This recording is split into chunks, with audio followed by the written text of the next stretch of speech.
L'amour, ce sport extrême sans échauffement.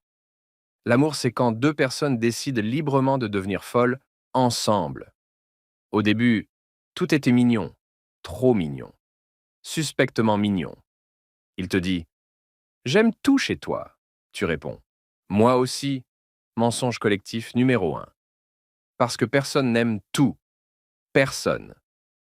Au début, elle rit même quand tu éternues. 3 mois plus tard, elle te regarde et dit: tu pouvais pas éternuer plus doucement? On dirait un moteur diesel. Bienvenue dans l'amour. Phase 1. L'amour aveugle. Dans cette phase, tu la vois belle même quand elle est en pyjama troué. Cheveux en bataille, haleine du matin version apocalypse. Tu dis: tu es magnifique. Elle répond: arrête, je suis moche. Et toi, sincère: non, tu es un chef-d'œuvre. 3 phases plus tard, tu diras: tu vas vraiment sortir comme ça? L'évolution est scientifique. Phase 2. Le partage forcé. L'amour, c'est partager. Surtout la nourriture. Enfin, surtout TA, nourriture. Je n'ai pas faim. Phrase la plus dangereuse d'une relation. Parce que 5 minutes plus tard, sa main apparaît mystérieusement dans ton assiette.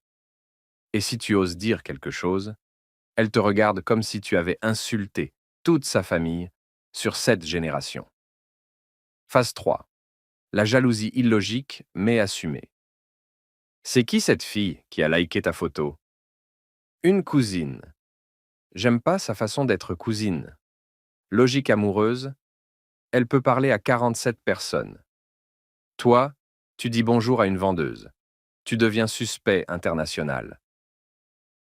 Phase 4. Les disputes inutiles mais passionnées. Vous ne vous disputez jamais pour des choses graves. Jamais. C'est toujours pour le volume de la télé, la position du ventilateur, le fait que tu as mal répondu à un message dans son rêve. Oui, dans son rêve. J'ai rêvé que tu me trompais. Mais je dormais. Justement, tu es coupable sans appel. Phase 5. L'amour vrai et bizarre. L'amour, c'est quand elle te connaît tellement bien qu'elle sait quand tu mens, même quand tu ne mens pas. C'est quand tu peux être malade, faible, ridicule, et qu'elle te dit: même comme ça, je t'aime, mais prends une douche quand même. C'est quand vous pouvez rester silencieux ensemble, chacun sur son téléphone, et vous sentir parfaitement bien, sans parler, sans impressionner, sans tricher. L'amour, c'est accepter l'autre, même quand il est étrange.